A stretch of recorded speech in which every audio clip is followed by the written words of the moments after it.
Thank you. I am very much a proud alumni of Humboldt State. I will say to anyone who cares to know, which means anybody I run across, that this is the place where I found myself, I found my calling, and I consider myself an unofficial recruiter because I can't tell enough students, particularly students of color, that if you're looking at a Cal State school, look at Humboldt. It's a place that you can fulfill your dreams. So I want to say to you, probably something you already know. And we have an intimate group here. So this is not going to be me just talking to you. We're going to have some call and response. Some call and response. How about that? Meaning I will call you out if you do not respond to me. Okay. That's new. Okay. Yes, this is what we call Compton. Okay? Because that's where I am originally from. So I start there because this is a conversation that, frankly, I would love for America to have. Our issues, our problem, our mass prison industrial complex problem is a discussion that we need to have on a national, if not an international stage, but certainly in America. So it's a discussion that I'd like to have more so than me talking at you, because a lot of these things you already know, or you've been thinking about, or you have some ideas about, and they're probably more original than mine. And I say that because I'm part of the system, if you can believe that. If you can believe this black girl from Compton, California is a part of the system, yes, I am. And let me tell you how I am. I actually am a former district attorney. I was a prosecutor for more than 13 years. And as a state prosecutor, my journey was an interesting one in that I got to law school, actually, believing that I was going to do international law. I was interested in working with women, international issues involving women's rights. But I got to law school and realized that I needed a job because law school was expensive and I had to pay for that. So there wasn't in Oregon, because I went to University of Oregon Law School, there were no international tribunals for me to work for. And quite frankly, I wasn't going to go to Washington, D.C. or New York or even down to Los Angeles. I planned to complete my law degree at U of O, so I knew I had to work in the community. So I start out like any law student, anything you got, I will do. But as I started talking to people, I realized that, yeah, I'm not interested in contract work. I'm not interested in fighting over money. I still need to have that human element to the work that I do to care about it. So a friend of mine who knew me actually from Humboldt knew that I was in forensics here, that I loved to do speaking and things like that, said, why don't you try a clinic? That way you can get some experience. They actually put you right to work and they'll give you a stipend, so they'll pay you. That was right up my alley because I needed some money. Okay, I can do a clinic. What kind of clinic? Well, the prosecution clinic is looking for students. Prosecution, as in putting people in jail? Oh yeah. Well, secret. Did you know I was from Compton? Did you know some of my best family members have spent, if not a lifetime, several lifetimes in prisons? Are you serious, girl? Are you asking me to be a prosecutor? She said, think about it. So I did. I thought about it. I prayed about it. I talked to people about it. I talked to some of my family members who, of course, some of which who had been in prison said to me, "You can't do that." And it's just something about that word can't, right? Something about that word can't. I really start thinking about it, and I start thinking about just the sexist, racist undertones that I had bought into. I, the person who considers myself a bastion of enlightenment, right? I realized that my aversion to doing prosecution work was based on so many stereotypes that it was really ridiculous, quite frankly. And I had to really think about, wait a minute, how effective can I be? If I believe there is a problem, if I believe that there is disproportionately a negative impact on people of color, and particularly in the prison system, why not be the person with the power? Because prosecutors have the power. So I challenged myself. I said, do it for a semester. If it just makes your skin crawl, do something else. Go do contracts, make a lot of money. Well, 14 years later, never looked back. Because I did find, one, I enjoyed helping people. I enjoyed helping people who are at some of the lowest parts in their life. To be a victim of any crime is to be placed in a position where you need the type of support and the type of champion that's going to do more than be a mouthpiece, but actually understand your issues. And I found that I understood where a lot of those victims were coming from. I also found that you have to have a seat at the table. If you want to affect change, you can do defense work, honorable work. Some of my best colleagues are defense attorneys. I couldn't do what I did without their work. But we have to do more than just stand from the outside. We also have to stand inside the systemic complex and bring a different voice to the table. So, what does that look like? What I found was the anecdotes from my family members, from friends that I know, from people that I grew up with in the community were not just anecdotes. They were real. America has a mass incarceration epidemic, and it's been growing steadily since the first explorers, quite frankly, touched on this land.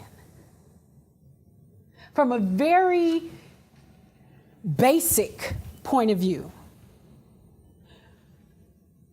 America's in a place now where instead of dealing with issues of drug addiction, abuse, sexual abuse, child abuse, things that all ultimately result in people finding themselves in criminal behavior, we'd rather lock them up. Put the problem away, we don't have to deal with it. My question always to my colleagues was, how's that working for you?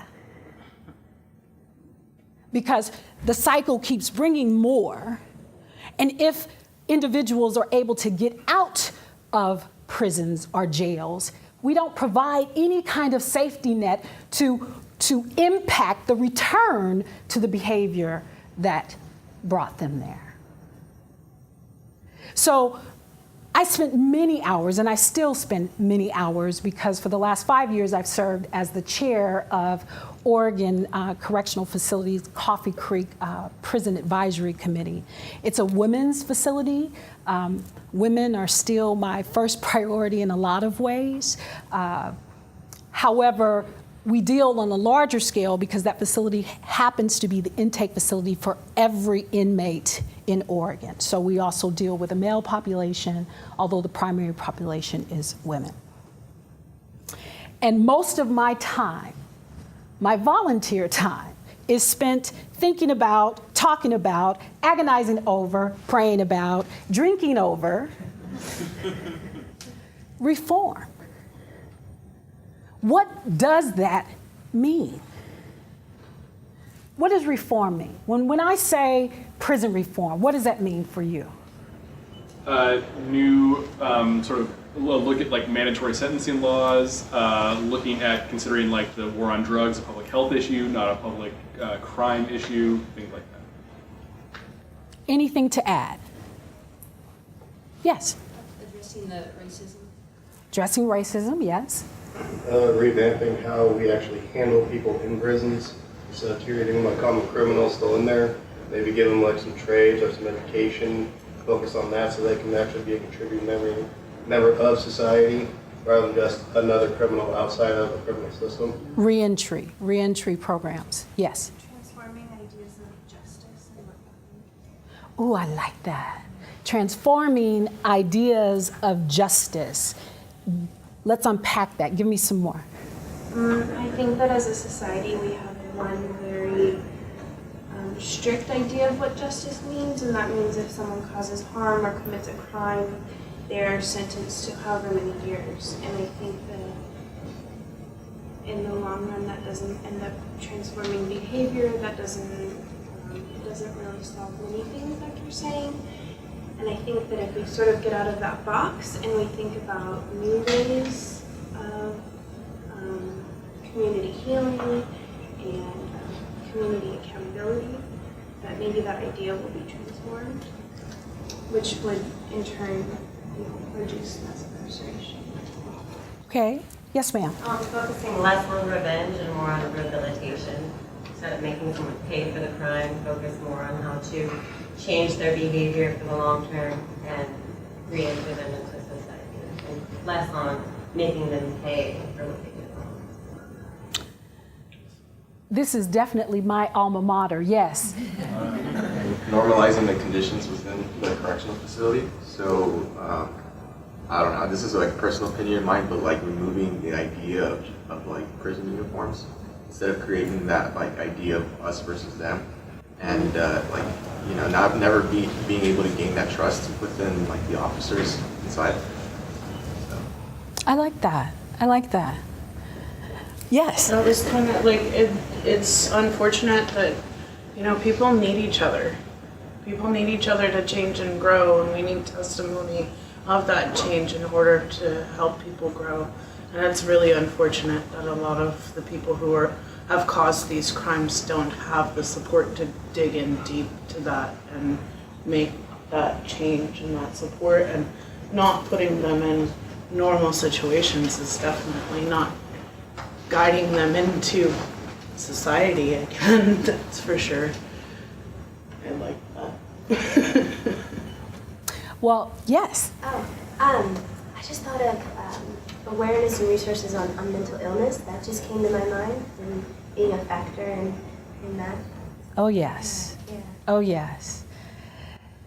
It's going to be hard pressed with our current 45th, but I digress. I want to say this is my alma mater because we're all on that wave. What I'm not hearing, and maybe because maybe this isn't a safe environment to voice it, so I'll voice it. There's a part of our population that has a point when it says people commit crimes. Folks. Okay? They might have been poor, they might have been abused, they might feel us against them. However, lots of people feel that way. They don't rob people, they don't sell drugs, they don't steal cars. So a prison is a prison. You don't want anybody breaking into your house, do you? Right? We want safety when we want safety, don't we? I voice that opinion because really these are the two major paradigms that you capture in criminal justice reform conversations.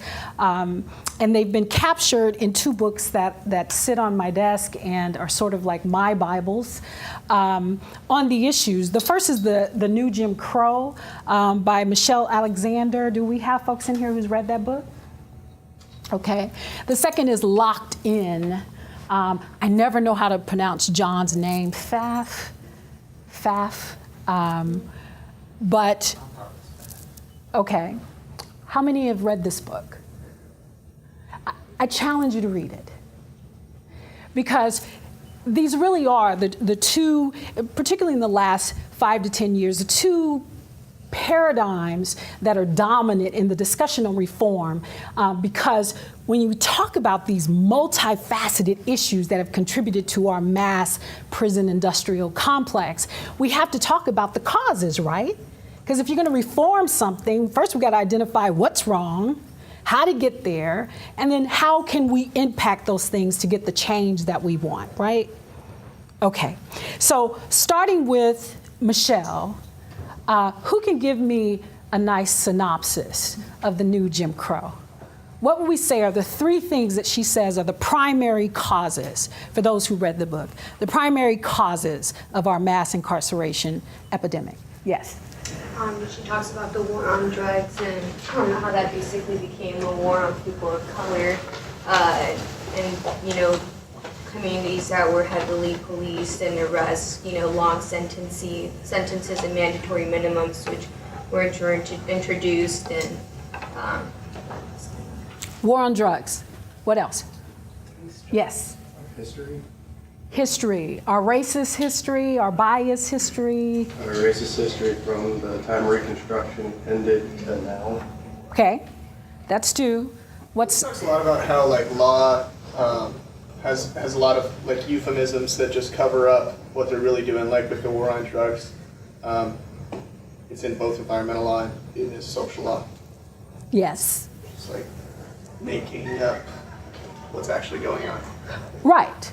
And I can build on that if you don't mind. Please. That notion of making things up, like the fact that we have to be tough on crime, although crime has been going down, say, for the past 25 years in America. In particular, violent crime has been going down in America for 25 years. Yet there continues to be this rhetoric, right, when it comes to criminal justice, where we have to be tough on crime. We have to have more mandatory sentences, which I think is the third element that Michelle Alexander talks about, is that combination of mandatory sentences.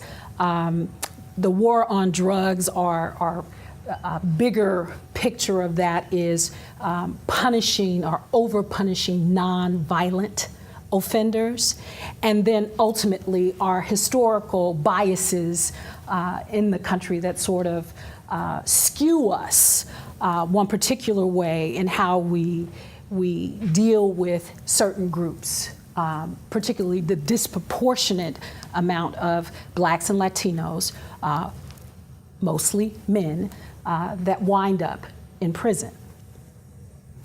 What about Locked In? Did I have one person who read that? I love my alma mater. For Locked In, he actually takes that position of first criticizing Michelle Alexander by saying people commit crime.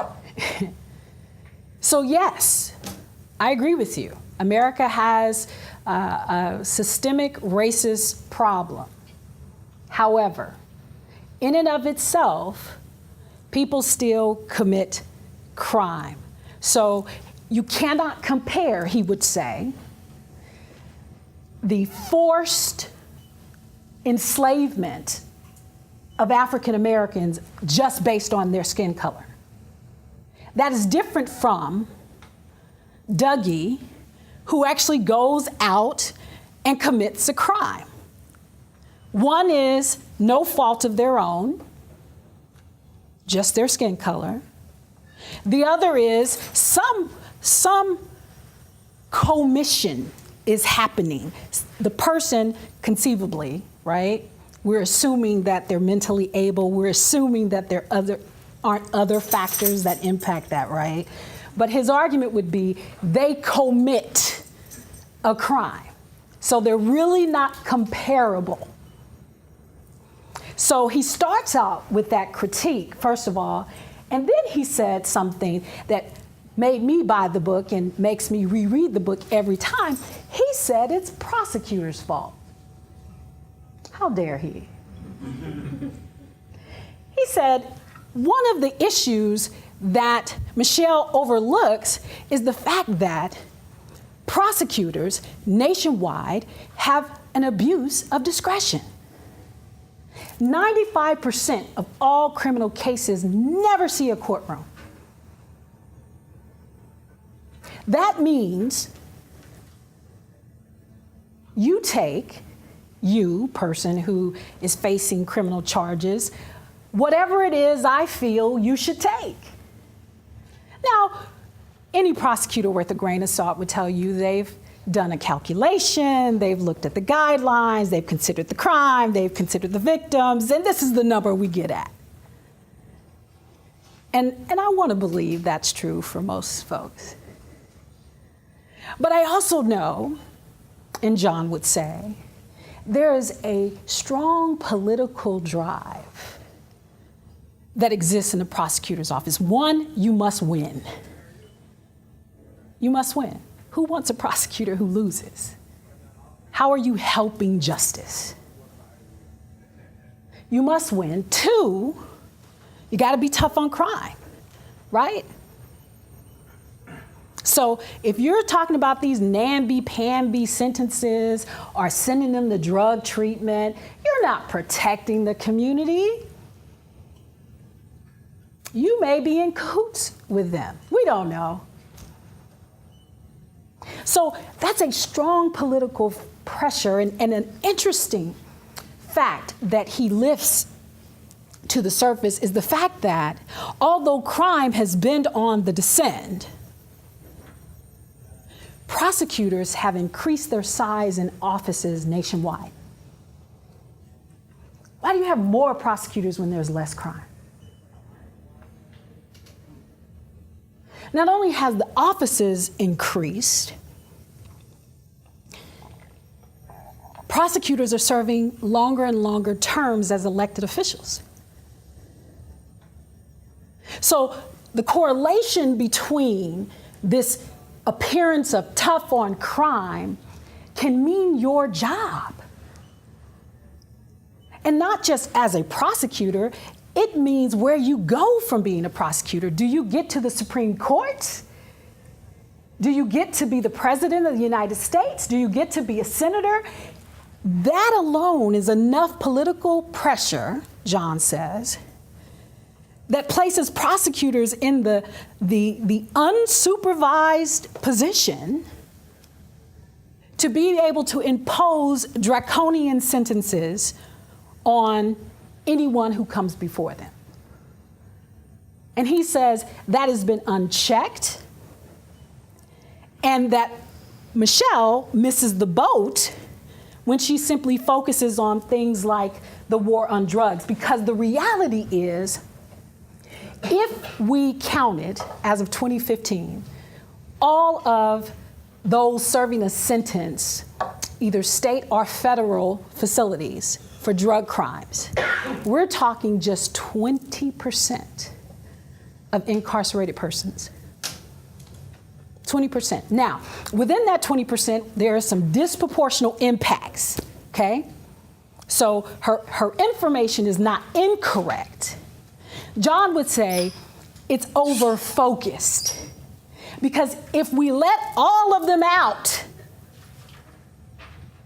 what are you going to do with the other 80% that are still mostly violent crime offenders and property crime offenders? He would say she protests too much about the war on drugs. He also lifts up the fact that there are special interest groups that have a stake, they have a buy-in in this prison industrial complex. And we know the almighty dollar reigns supreme over all this stuff. Racism, war on drugs. If somebody's making big money, you're going to find hard pressed to get reform in this system. So he says, instead of focusing necessarily on changing hearts, like dealing with the racism, I don't agree with him there. Focus on where's the money going? And how do you redirect that to actually support reform? He would say the two primary things for him would be, of course, prosecutorial misconduct or abuse of discretion, and these special interests. His third element would be, let's not forget people commit crime. So Michelle has not provided a critique to his book, but I venture to guess she would say, the big criticism for him is that you downplay the impact of racism. You can't escape that, because that actually underlies all of the things that you point out, right? People commit crime. Why? Because they are the underserved, they are the disenfranchised, because there are other factors based on those biases that place them in a position where they are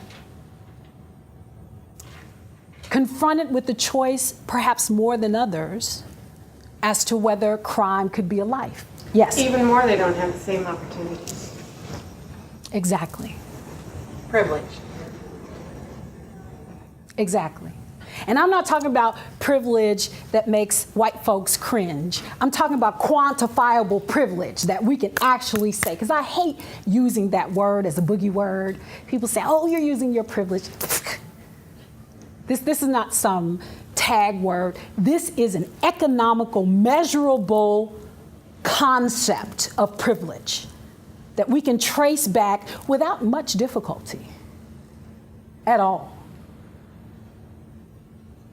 But I would say John, anticipating that critique, again, he would say that I don't deny racism plays a factor.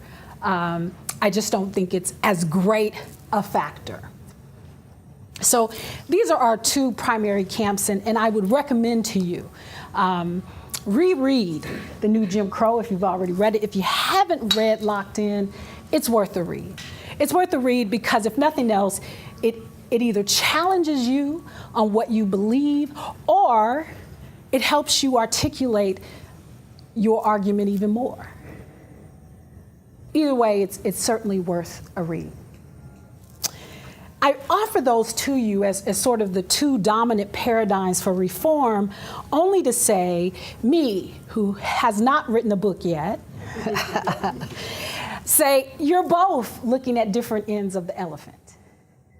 I happen to believe these are not mutually exclusive. I happen to believe that it's a multifaceted issue that takes all of these components into play. Now that makes it difficult, right? That makes it real difficult for us to try to attack this beast. It's better if we just take the hindquarter or the trunk. But if we're looking at it holistically, that's more challenging, and it takes more thought and more time and more wine. I'm sorry. It just takes too much. But I say that's where the issue lies, because it is about the holistic approach. If we're really interested in reform, if what we're doing is making ourselves feel good about our intellectual positions, then who cares, right? But if we really want to see some change in the community, it has to be at least discussed in its holistic appearance, then we can start from our own individual places working on the different ends of the elephant. So prosecutors, hard as it is, accept that some of you abuse your discretion. Accept it. Get over it. What you gonna do about it? There are some very effective ways, and it gets back to our bias problem. I have a question, only because I still haven't figured out the answer in all my years of being a prosecutor. Why are people so safe with having white males be in control of the jailhouse? Why is that? Why is it that people, and I'm saying people in general, Black, white, Asian, Native American, why are we so comfortable with white males holding the keys to the jailhouse, having the authority to the jailhouse? Why? Because that's just the way it's always been. I'm not sure we are comfortable. I'm not comfortable. Yeah, I'm not comfortable with it either. And see, so now I'm gonna pick on you. Because this is where the painful part comes in. Do you know who your DA is currently? Maggie. No, I'm sorry. Do you know who your DA is currently? Okay. Okay. Did you go out and talk with her when she had a town hall or when she was running for office? Did you do that? Yeah. What about her opponent? Well, there was a panel with all of the people running. Okay. So how many did you go to? I went to one and part of one. It came late. Okay. How about other DAs before her? Yeah, my mom works closely with them because she works for the Massachusetts crisis team, so I get a lot of information from her. Okay. I'm asking about your activity. Before this woman here, how many other DAs did you actively follow, go hear them speak about their positions on crime and reform? How many? Whoever's been, I mean, I've only been an adult since there's been a few, so. So I'm going to say you win the Rarest American of the Year award. Because how many others do that? And I'm not going to make you raise your hand. Well, I volunteer in Pelican Bay, so I'm more familiar with this than most people are. I feel very professional. And that's important, but you're an exception. Because I am a former DA, and I didn't, and I still don't on some level. Because particularly in a world, the perfect example, I hate to invoke him in anything I talk about, but with a world with a 45th, people are thinking about other stuff. And as long as nothing crazy pops off, nobody really thinks about what their county district attorney is doing. Now, there might be a hot issue that comes up, like juveniles and imposing mandatory sentences on juveniles. A woman might run. And so then we as women kind of perk up and say, yeah, okay, I'm going to get involved. Now, what does a DA do?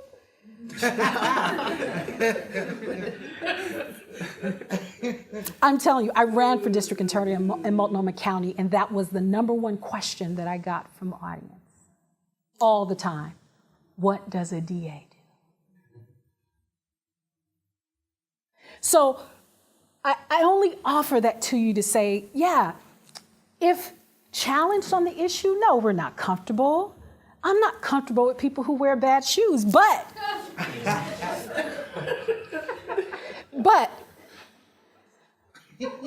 is it something that I wake up every morning making a crusade about? No. And I'm saying we've got to look at priorities. If it is if reform is a priority for you, that's what you got to do. And Randy, you were going to say something, did? Oh no. Okay. No, I was jumping in on Maggie. That's what we got to do. And frankly, if you're not willing to do that,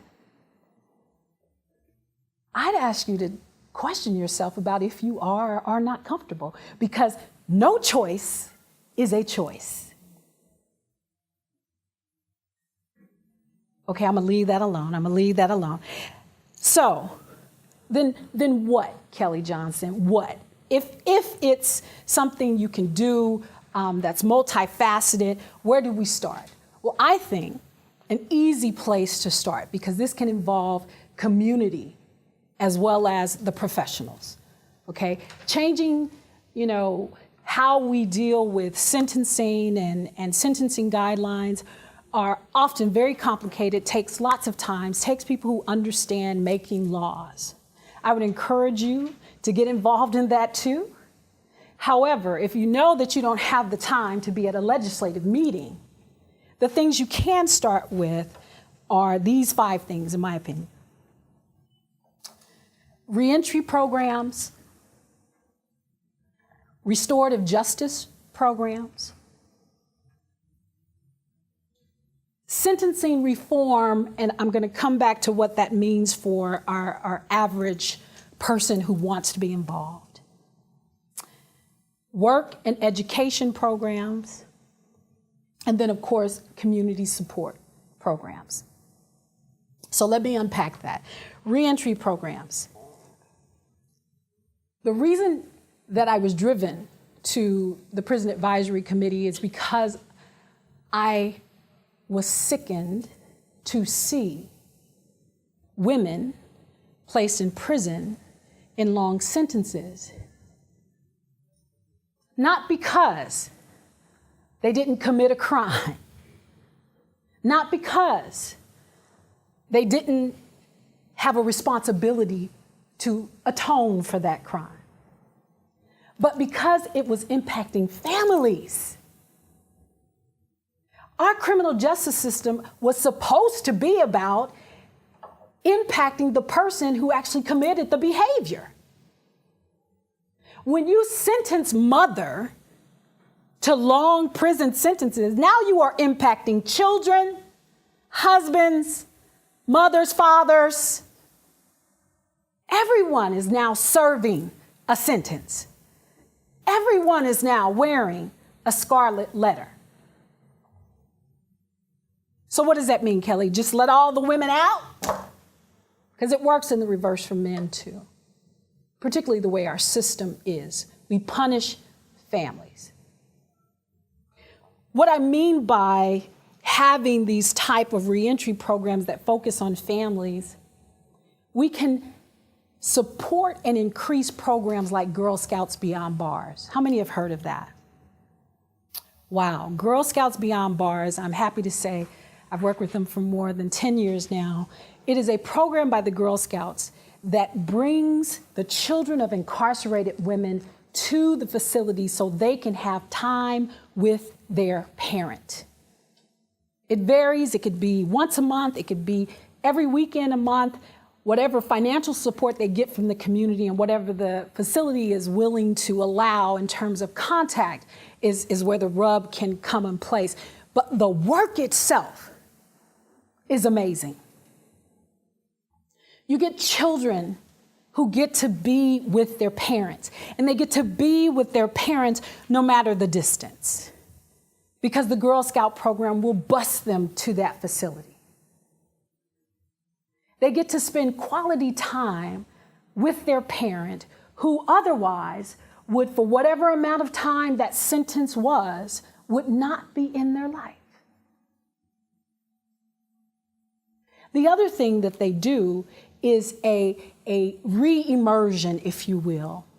They stay connected to the parent and the child for when the parent is out of prison, that they actually help them with a reintegration into the family. Because once you've been incarcerated for 8 years, it's a relearning of getting up, fixing breakfast for your kids, getting them dressed to school, walking them to the bus stop, going to the school, getting to know their teachers, letting their teachers know you. That's a whole re-education process. On top of dealing with the fact that now I'm a convicted felon, I'm on probation or parole, I have other obligations, I can't find a job, there are lots of other things that would impact them, and now you want to tell me that I've got to somehow reintegrate myself with my children or with my family. Yes? Specifically with finding a job after, with reentry, how do reentry programs, how in Humboldt County are they working specifically with employment and reentry programs? You know, I don't know any specifics on reentry programs in Humboldt County. I don't. But what I am happy to do is find that information out. I know I can pick up a phone and I can get your information and get that back to you if you like. Okay. Just a suggestion with regard to reentry programs that have a focus on family. Of course, additional reentry programs are job skill programs, education programs, right? Once you're back in the community, if you are allowed to actually be a productive part of the community again, then you can continue to be a productive part of the community, right? Better than a bus ticket and maybe $100 in your pocket and say, go forth and be free, right? Because that's what typically happens. Restorative justice programs. You can help with restorative justice programs. And again, all of these things can have your help by simply putting pen to paper and writing your district attorney, putting pen to paper and writing your county officials, putting pen to paper and writing your local victims' rights advocacy group saying that we are in support of this. To the extent that you are doing this, I will put my money and my time behind the support of these programs.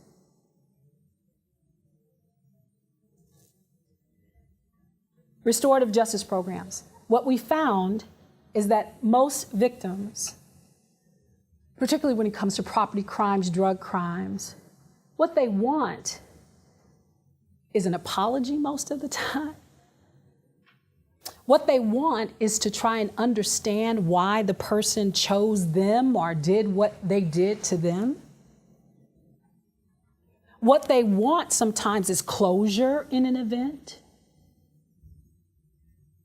None of those things happen typically in our process because once the criminal justice system takes hold, we separate victims and the accused.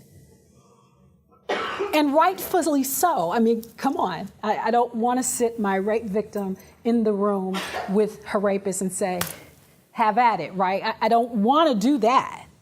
However, there are some crimes where that can be very effective, not just for the accused, but for the victim who actually wants more of an understanding than a lockup. Again, you want to see these in your community? Write your district attorney, write your judges, write your county officials. Ask them, do we have these programs? Why not? These are the things when they're running for office that you should be there, sitting in those seats, asking those questions. What's your plan for getting Humboldt County a restorative justice program? Sentence reform. Now, this you may or may not agree with, but just an old prosecutor thinking out loud. Sentence reform for me, and John speaks about this in his book, is more about swift and complete sentences. We have people who are sentenced and they languish in facilities. That doesn't help a reentry process when you've been incarcerated for 5+ years, you haven't had any educational opportunities, any work opportunities, and now we're going to put you back in the community and tell you, make it work. 3-year, 5-year, complete sentences. done. There is evidence that for property crimes, low drug level offenses, even low violent felonies, it has more of a corrective effect than simply sitting someone in a mandatory sentence for a long time.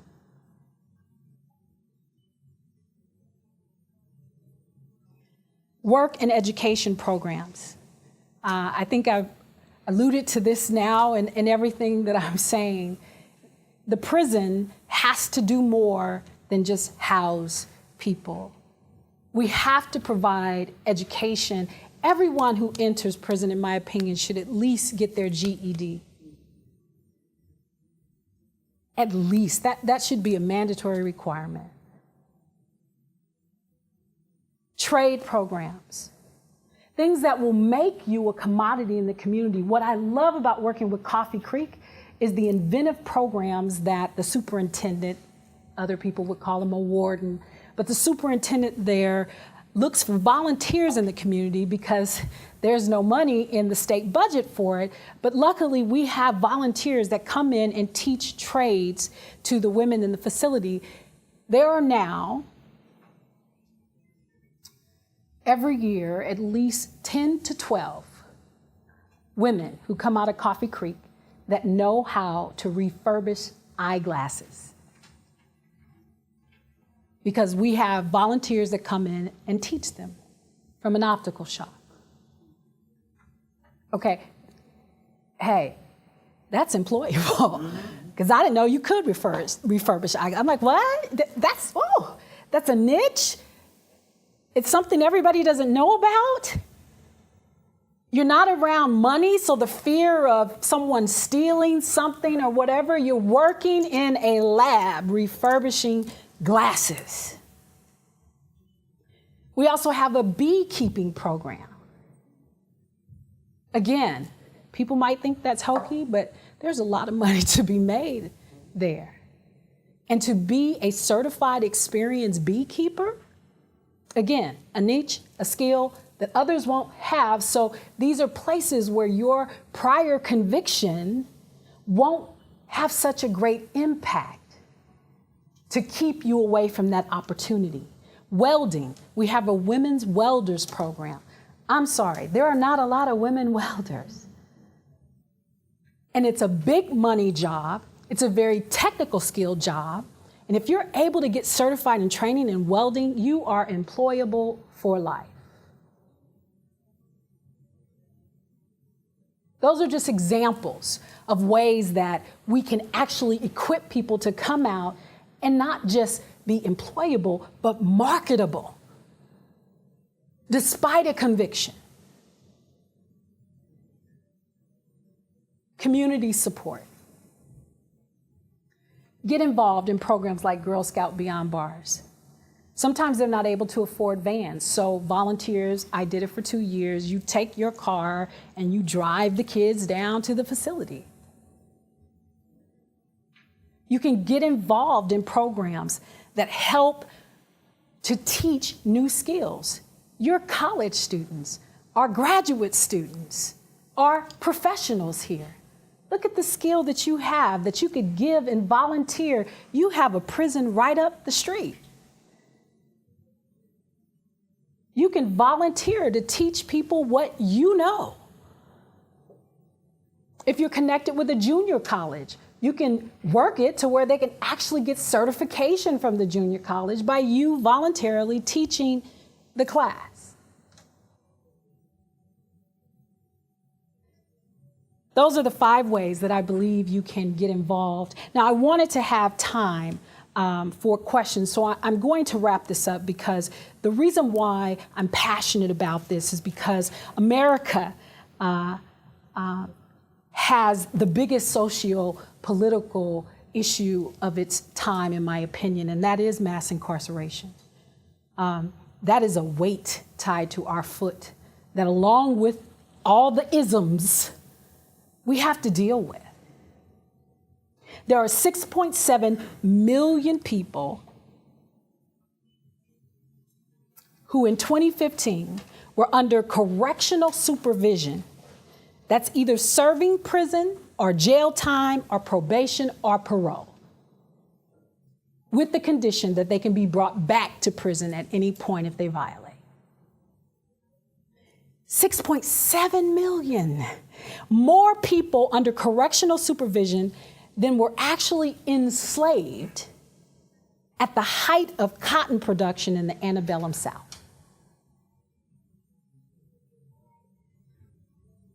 We have the highest incarceration rate in the world, more than Great Britain, more than China. And when we think of oppressive places like Cuba, Rwanda, Kazakhstan, dare I say, more than Russia.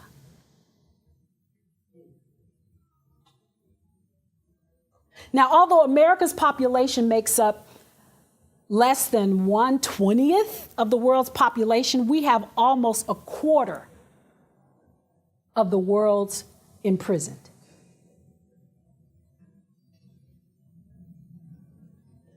Since 1970, our prison population has multiplied 7-fold, when the United States herself has only increased her population by 50%.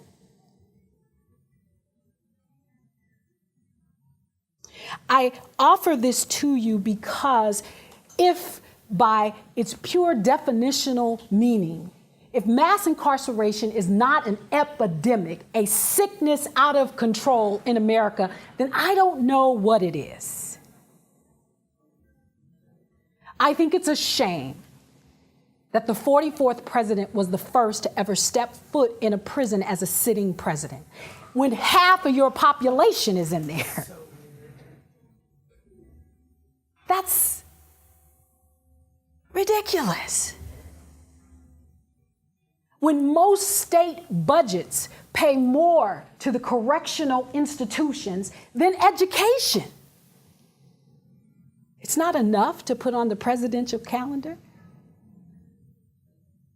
but you can do an Easter egg roll.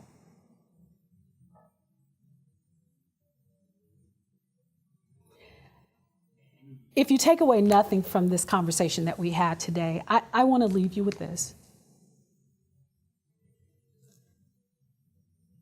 Mass incarceration is not somebody else's issue. It's all of our issues. And I just want to encourage you to make it uncomfortable for you. Make it as uncomfortable as a tight pair of Spanx for you. So uncomfortable that you are willing to go talk to those who are running for office, that you are willing to put your money and your time to this issue. Because if you don't, then you're comfortable with it. Any questions? Comments, thoughts? Yes. For reintegration programs, has there been anything looked to like have a program to relocate released prisoners so they're not going back to the same neighborhoods, to the same people that well, essentially would probably put them back in there if they were to keep associating with them, like to relocate them to a different city in a better neighborhood or something, so they have a chance to try and reintegrate themselves and like have a fresh start. I can't tell you specifically about Humboldt County's programs, but I can tell you nationwide, yes, there are programs now where it's still an application process, because within criminal justice, there is this notion that atonement has to be paid to the community where the crime was committed. And also the dollars, let's be real. If you come out of Humboldt County, they want Humboldt County to deal with you on your probation and whatever else that you have as an extension of your sentence, because it comes down to dollars. But most state and federal programs do have an application process for inmates who, upon release, want to be placed in another community, and they do take into consideration the level of contact with prior criminal behavior involved, in the new location, whether you have a support group there already. They have several factors that they look into, but again, it's an application process. It's just not the general process that happens. But that's an area where we can speak up. Yes? I just had a question for people who are not comfortable with this situation, but who are already advocating for other issues in our communities and are already overwhelmed with those. What is the most effective way that someone could be involved and still have their focus on what is important in their heart? I mean, not to say that the prison issue isn't important in somebody's heart when they're uncomfortable with it, but how can you be effective and manage all of the things that you're trying to work on? I understand because, quite frankly, for those who care about issues like this, typically have 5,000 other issues that they are committed to. I guess I would say this, to the place where you find intersectionality in the issues, you can put your energy there. So for me, I went to Girl Scouts Beyond Bars because I'm an advocate for women, I'm an advocate for children, and I also want to impact the reentry of families together after they are brought back into the community. So that could happen on many levels, but I chose that one program where I can go on Saturday and drive some children to go see their mothers. And that's an impact. Right. That's an impact. Yes. Hi. Hi. I was going to say too, I think we also have to stop believing that we're the only ones that can do something.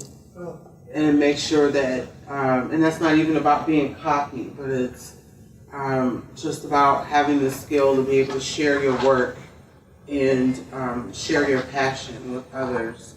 And then letting them take that torch, because you can't do it all. We all have to bring in leaders to take our place and not wait till we're older and we're retiring, but now, so either you can move on to the next phase of that leadership or move on to something else that you're passionate about. Excellent. Excellent. Get others involved. Yeah. Tell a friend. Yes.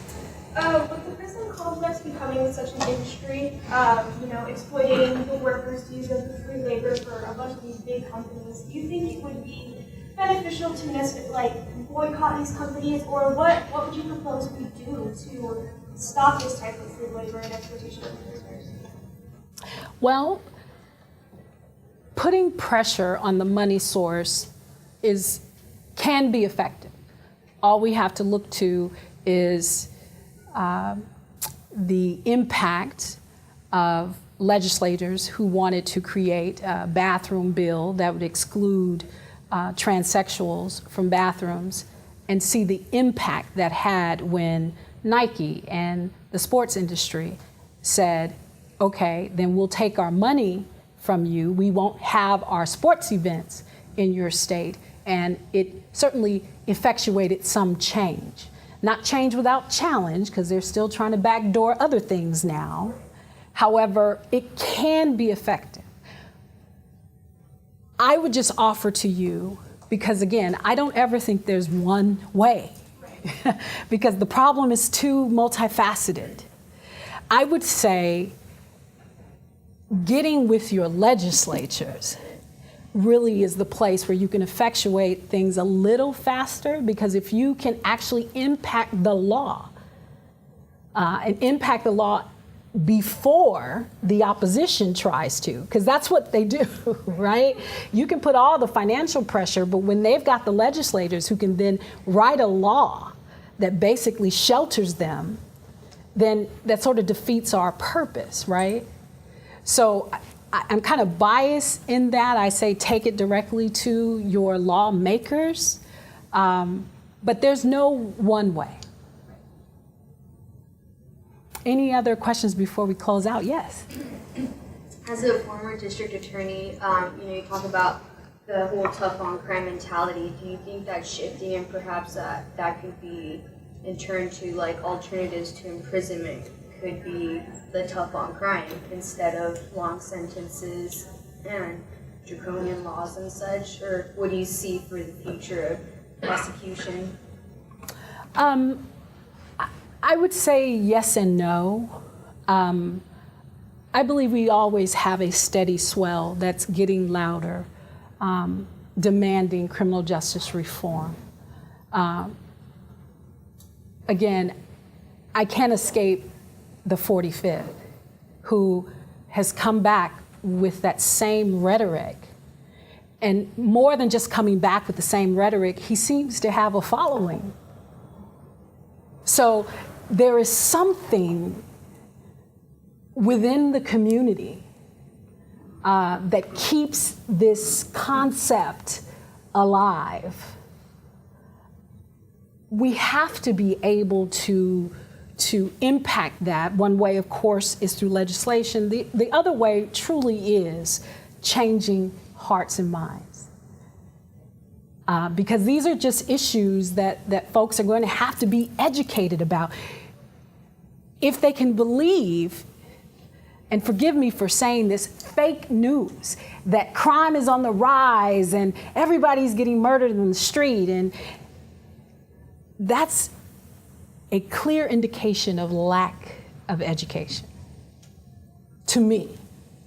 Now, you're still going to find those that even with the facts in their face, ignore it, deny it, lie about it. But I do think there's a large enough population that just truly are misguided. Again, I take us back to us, and I'm one of them.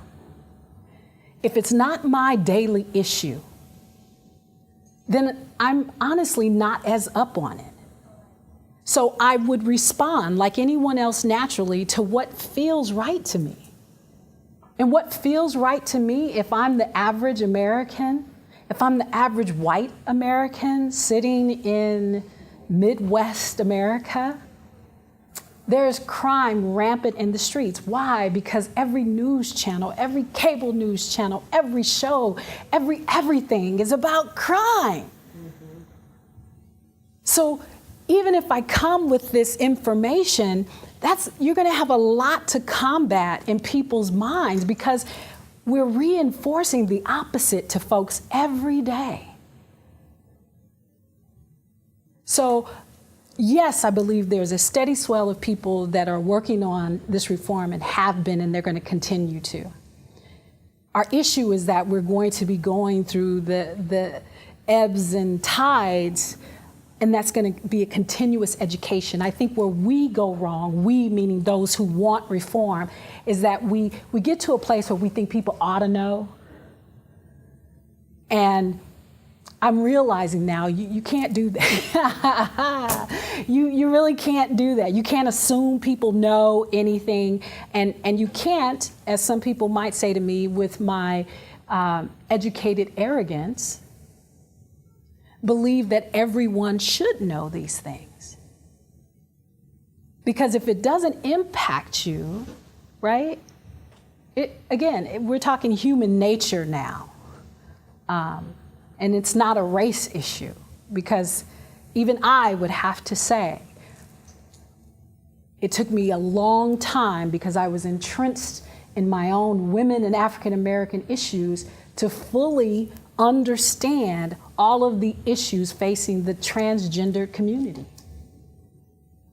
It wasn't until I had to serve on my board and help the superintendent make a decision regarding, can we house transgendered who have had a complete surgery with women or with men?